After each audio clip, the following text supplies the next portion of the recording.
Здравствуйте, меня зовут Давыдов Кирилл. Я ученик 5 класса Кангаласской средней общеобразовательной школы.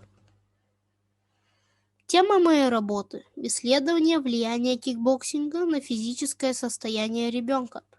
Актуально для меня, так как я занимаюсь данным видом спорта почти 3 года. И мне очень интересно, приносит ли мое увлечение кикбоксингом положительное влияние на мой организм.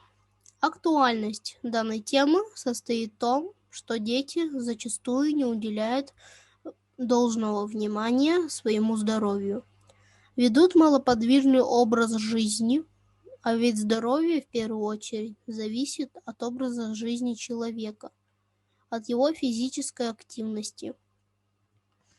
Телевидение, компьютерные игры, занятость родителей, большие нагрузки в школе.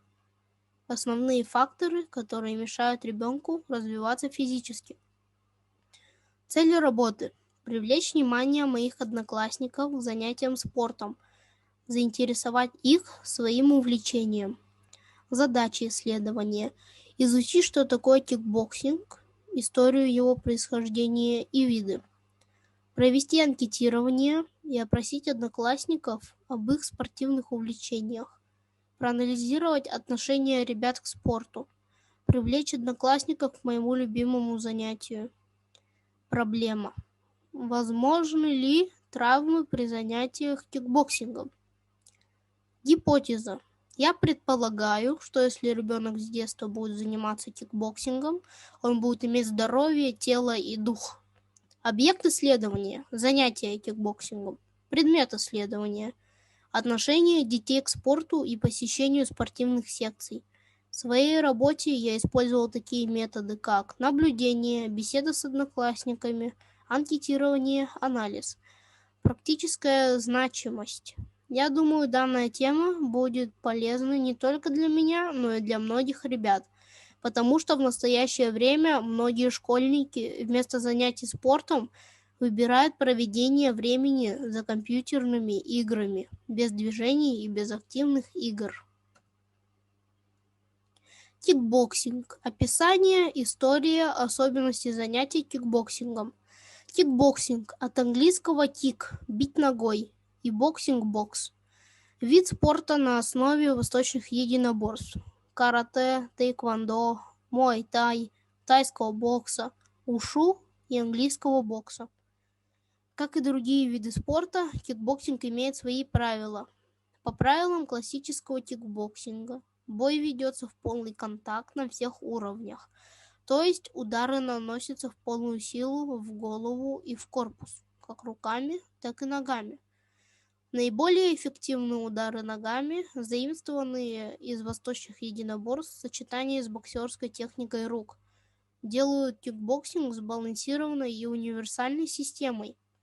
Боксерские навыки, связанные с работой в голову и возможность атаковать противника с дальней и средней дистанции, позволяет кикбоксерам успешно противостоять представителям любых единоборств, практикующих ударную технику. Специфика боев, полный контакт, требует от спортсмена особой физической и психологической подготовки. Родиной кикбоксинга является США. Там в конце 1960-х, начале 1970-х годов начали проводиться бои в полный контакт. Приблизительно тогда же появился и сам термин кикбоксинг. Большая популярность кикбоксинга объясняется его зрелищностью, высоким эмоциональным накалом спортивной борьбы и разносторонним воздействием на двигательные и волевые качества человека. Еще с давних времен человеку требовалась сила и ловкость, чтобы охотиться на зверей, участвовать в боях и сражениях. Поэтому во всех уголках земного шара развивались боевые искусства. История кикбоксинга насчитывает не слишком много лет.